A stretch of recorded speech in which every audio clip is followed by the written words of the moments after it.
Salve, salve, salve, cervejeiros e cervejeiras. Hoje é um dia muito especial. A gente está aqui nos campos experimentais de plantação de lúpulo da UFPR e a gente está no dia da colheita.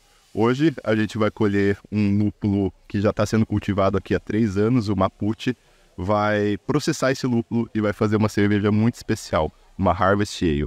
Uma cerveja com lúpulo fresquinho, colhido para panela em menos de 1 hora de diferença. Vamos lá?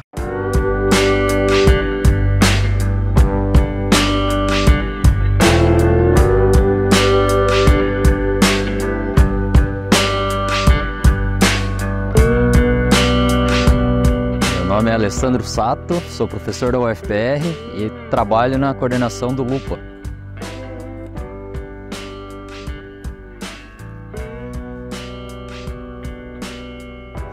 O lúpulo, ele durante muito tempo se entendia que era uma planta de clima frio, que precisava do frio para se desenvolver. Tá? E aí em 2017, 2018 mais ou menos, a gente começou alguns estudos aqui no Brasil e percebeu que a planta tolera o frio, mas ela não precisa do frio. Inclusive a gente consegue ter cultivo aqui de 2, 3 safras por ano, justamente porque ela não precisa do frio para se desenvolver. Ela se desenvolve o ano inteiro, mesmo sem o frio. Mas então por que antes não cultivava aqui? Era só por essa ideia errada? Durante muito tempo assim, porque o lúpulo ele foi utilizado durante muito tempo só na Europa, né? Então se o consumo no Brasil era relativamente baixo e se tinha esse entendimento que precisava do frio. Quando ele veio para cá, os primeiros estudos, o que o pessoal fez? Adaptou as técnicas utilizadas na Europa para o Brasil, né? E aí acabou que não funcionou muito bem. Então, a partir de 2016, 2017, que as pessoas começaram a utilizar técnicas baseadas no clima brasileiro. A partir daí que o lúpulo vingou aqui para a nossa região. Então, se eu pegar e plantar lúpulo na minha casa, vai funcionar? Ele vai bem, ele vai bem. Tenho as demandas ainda, né, de crescimento, até 6 metros de altura, necessidade de luz, mas ele vai bem. Nas nossas condições, ele vai bem. Muitas das plantações aqui no Brasil usam iluminação artificial para o lúpulo. Por que isso? É necessário? É fundamental? A luz para o lúpulo ela é o seguinte, ela vai impedir que a planta floresça antes da hora. Porque o lúpulo a gente chama de planta de dia curto. Ou seja, se ela tiver uma quantidade de luz menor do que ela precisa, ou seja, menor que 17 horas, ela vai florescer. Então o que a gente faz? Coloca a luz até 17 horas de luz por dia, para ela crescer. A hora que ela chegar nos 6 metros de altura, a gente corta a luz, aí ela floresce. Se a gente não fizer isso, ela vai florescer antes da hora. Isso a gente acaba tendo perda de qualidade, né? Assim, então é fundamental. Se eu quiser um cultivo com extrema qualidade, ela é fundamental. Mas se eu tiver um cultivo pequeno, que de repente eu não posso investir tanto, a luz ela vai colaborar com a melhoria, mas você vai ter produção igual. Se você não fazer essa compensação, ela vai florescer antes do tempo e aí vai ter flor menor? Isso, você tem redução no tamanho da flor, você tem redução na qualidade, né, em ácido alfa, óleo essencial, tudo isso vai acabar sendo um pouquinho menor. Aqui a gente tem 3 sistemas de condução, então o padrão é o sistema em V com 6 metros de altura, a gente tem um sistema que é só uma linha reta, também com 6 metros de altura, e aí, tentando adaptar para as condições brasileiras, tentando reduzir o porte, a gente tem um sistema que é com 4 metros de altura, né? A tendência, a ideia nossa é conseguir baixar ele para 2 metros de altura, ver como a planta se comporta crescendo menos. Isso é uma coisa que já aconteceu para outras culturas, né? Maracujá, por exemplo, no começo era 4 metros, 3,5 metros, e hoje a gente tem maracujá com 1,80 m de altura.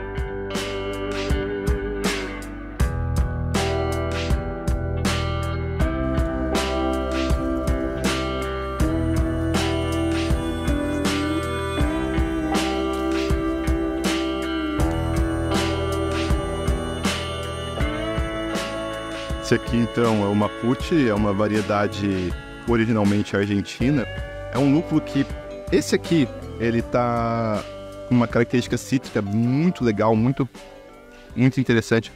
Ele tem um cítrico médio, indo para médio alto, e leve herbal, o mentolado, é um lúpulo. Nossa, gente, o frescor do lúpulo fresco é uma coisa de louco. Elas estão em uma condição diferente, em uma linha só. E essa aqui é o sistema padrão, digamos assim, né, o mais utilizado no mundo inteiro. É um sistema que a gente chama em V. Tá? Então ele está ali a praticamente 6 metros de altura. Ela é uma planta perene, então vocês olham que ela já está soltando brotação aqui embaixo, né?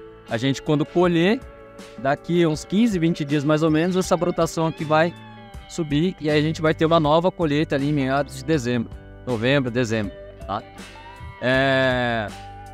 Então é uma planta que precisa ter a condução. Se vocês olharem, ela tem um fiozinho aqui que conduz a planta até lá em cima. E a outra demanda que eu não falei lá em cima é de irrigação, tá? Então é uma planta que precisa de bastante água, tá? Em determinada fase aí ela chega a consumir 20 litros de água por dia, tá?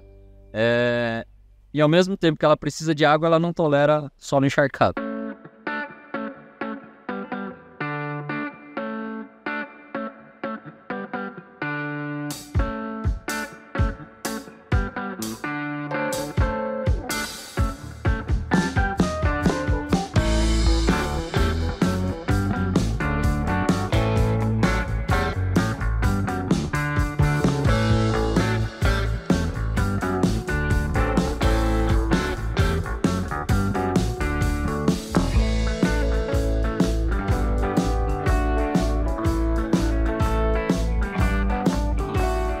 A partir da colheita na área experimental ali em cima, a planta é medida, contado quantos ramos produtivos tem nessa planta.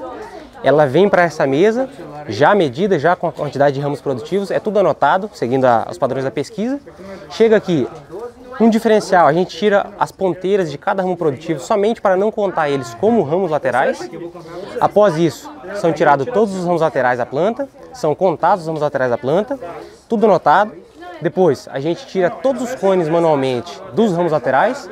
Esses cones também são pesados. É retirada uma amostra de 20 cones para análises químicas e depois segue para a secadora, enfim, peletizar. Aí os processos até chegar na cerveja que a gente conhece. A gente tem que separar os cones, né? Não sei se vocês chegaram a abrir. A hora que abre aqui, ó, aparece a lupulina. Tá? E a manha, para pegar o aroma, pega... Esfrega e cheira. Esfrega na mão e cheira. Só não passa no rosto, que depois dá uma coceirinha aí, tá? Mas vocês fiquem à vontade, pegar, mexer aqui. Essa é uma planta que a gente disponibilizou para colher, tá? Só vou pedir que quem colher já vai colocando nas caixinhas ali, só pra gente pegar mais umas caixas ali. Então, cada fio sai assim e a gente faz a separação dependendo do nível de automação do lugar, né, manual ou existe equipamento para fazer a separação. Aqui a gente consegue ver a glândula lupulínica. Como é um lúpulo já em 3 anos de idade, a gente tem ela bem legal aqui, tá razoavelmente grande. Esse aqui não tá tão grande desse cone que eu peguei em específico. E a gente pode expor ela para conseguir sentir o aroma do lúpulo. Tá muito fresco, muito gostoso.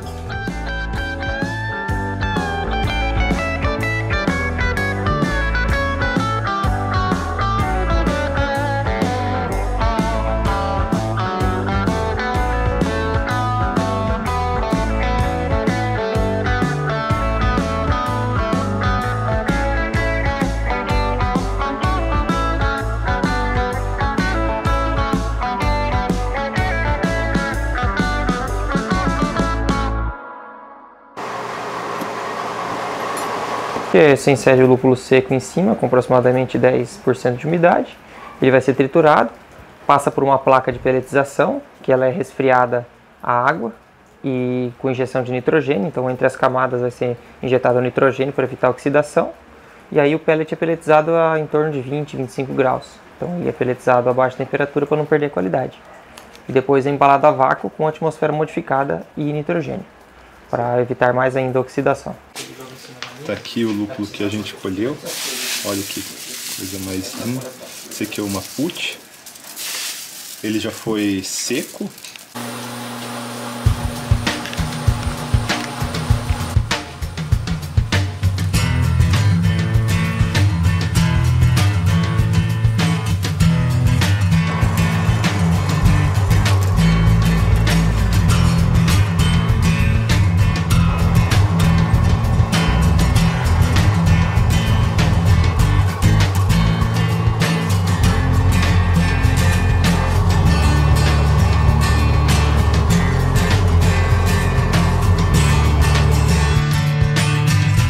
Fazer uma cerveja com lúpulo fresco é um desafio por diversos motivos. O maior deles é que você não tem informações precisas sobre o lúpulo. Você não sabe o potencial de amargor, ou você tem no máximo uma ideia, você não sabe o potencial de aroma. E quando a gente usa lúpulos comerciais em casa, normalmente a gente tem um lúpulo que foi padronizado, que o amargor está padrão, que o aroma está padrão. Isso se atinge por meio de blends, né, de mistura de diversos setores da onde ele é colhido e às vezes inclusive misturado com outros lúpulos para dar o mesmo perfil aromático e até o mesmo nível de alfa-ácido. Para a gente evitar isso, a gente vai fazer uma cerveja onde o lúpulo da colheita ele é destinado exclusivamente para o aroma. E mesmo assim, a gente pode não ter muita ideia do aroma que a gente vai esperar. A gente faz a análise lá em campo, tem uma ideia geral do aroma, mas quando entra na cerveja, quando interage com a levedura, com os outros lúpulos, isso acaba mudando tudo. Para essa cerveja eu peguei uma base de uma American Pale Ale, uma base de malte bastante simples, onde a gente vai colocar basicamente malte pale, compondo 70%, para dar uma cor e uma certa maltosidade junto, malte Viena. Malte Viena ele é um pouquinho mais torrado que o Pale Ale, dá um anoseado, dá uma casca de pão, que eu acho que entra muito bem na proposta. E um Cara Gold, que vai gerar um pouquinho mais de cor para a nossa cerveja, para a gente ficar aqui na faixa dos 15 EBC, 14, 15, que é uma cerveja dourada, bonita. O lúpulo é o principal dessa receita. A gente vai usar alguns lúpulos secos, que a gente já tem colhido e processado previamente, deles a gente tem análise, então vou colocar aqui 50 gramas de Yakima Gold, que vai dar 35 IBUs para essa cerveja, dando uma razão BU-GU de 0,64, uma cerveja que não é tão amarga assim, que ela pode ganhar certo amargor. E aí a gente vai entrar com a estrela, que é o Mapuche. Eu poderia ter colocado esse lúpulo ou no dry hopping ou nas adições ali de final de fervura, de whirlpool.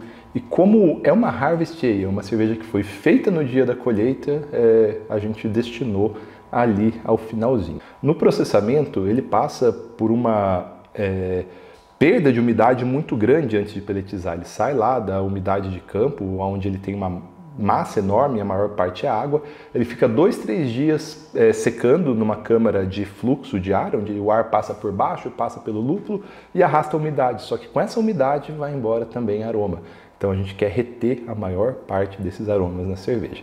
E aí vem um problema, porque como a gente vai usar lúpulo úmido, esse lúpulo vai ter uma massa muito grande. Então eu coloquei aqui, eu estimo que a gente vai usar uns 500 gramas, 600, 700 gramas de lúpulo. Só que quando a gente converter isso para base seca, que é o lúpulo que a gente utiliza, isso vai dar 150, 200 gramas de lúpulo no máximo. Então a gente vai colocar uma quantidade enorme de lúpulo, mas a maior parte do lúpulo é água. Então essa aqui é a Harvest Ale que a gente está fazendo, está no finalzinho da fervura, são 22 litros e a gente vai entrar com tudo isso aqui de lúpulo. Não é normal ter que colocar isso aqui no final, mas como a gente vai entrar com um volume de massa vegetal absurdo aqui agora, para não entupir, para não gerar nada, a gente vai jogar esse hop bag aqui. Vai ferver. É uma coisa meio medieval, né? Vai ferver, né? Não, eu marquei também, em vez de colocar primeiro no saco, né? É o pior, não vendo saco. Ficou bonito assim. Assim Dá pra esteticamente falar. Tá legal. Agora a gente vai deixar isso aqui fusionar um pouquinho. Eu já baixei a temperatura, então isso aqui vai gerar muito pouco amargor agora. O objetivo mesmo é só extrair o óleo do lúpulo aqui agora. Faz uns 10 minutinhos aqui de infusão, tá 86, a isomerização aqui ela demora bastante, 86, então a gente não... Eu até coloquei menos lúpulo lá no começo para compensar essa parte aqui agora. Agora a gente vai fazer um chazão mesmo.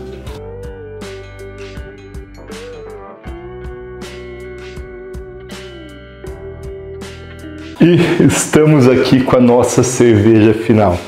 Ela estava super clarificada, mas eu fui fazer uns efeitinhos para ficar bonito na transição aqui e acabei balançando a levedura do fundo da garrafa, ela turvou tudo de novo. Primeira coisa que eu posso dizer, é impressionante imaginar que a gente tem uma cerveja tão agradável e única, feita exclusivamente com lúpulos brasileiros. Os 2 lúpulos usados aqui foram lúpulos cultivados ali na universidade pelo Lupa. A cerveja está bem amarga, então a minha estratégia de colocar os 35 IBUs ali e considerar que ia dar um pouquinho a mais o lúpulo final, eu acho que passou um pouco o amargor, né? Não que ela esteja desequilibrada, mas para a maior parte das pessoas é uma cerveja consideravelmente bastante amarga. A cor dela estava linda, agora que turvou não está tão linda assim, mas ela estava um dourado robusto, acabou ficando um marrom aqui com a turbidez da levedura. A gente tem um aroma que é algo bastante único. A gente tem, se eu fosse falar em intensidade geral aqui, né, ela tem uma intensidade de aroma médio, não é um punch de aroma. Se a gente tivesse usado 150, 200 gramas de citra, a gente ia ter um punch de aroma, mas ela tem um aroma único, delicado, tropical,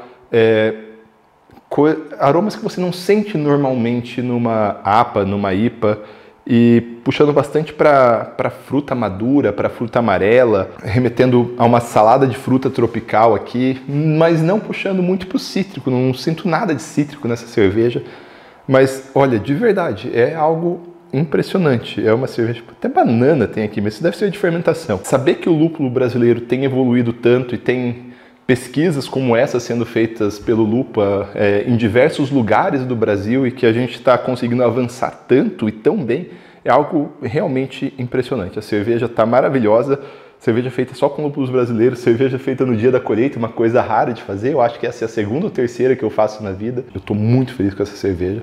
Espero que vocês tenham gostado do vídeo, de todo esse caminho que foi dessa cerveja do campo até o copo.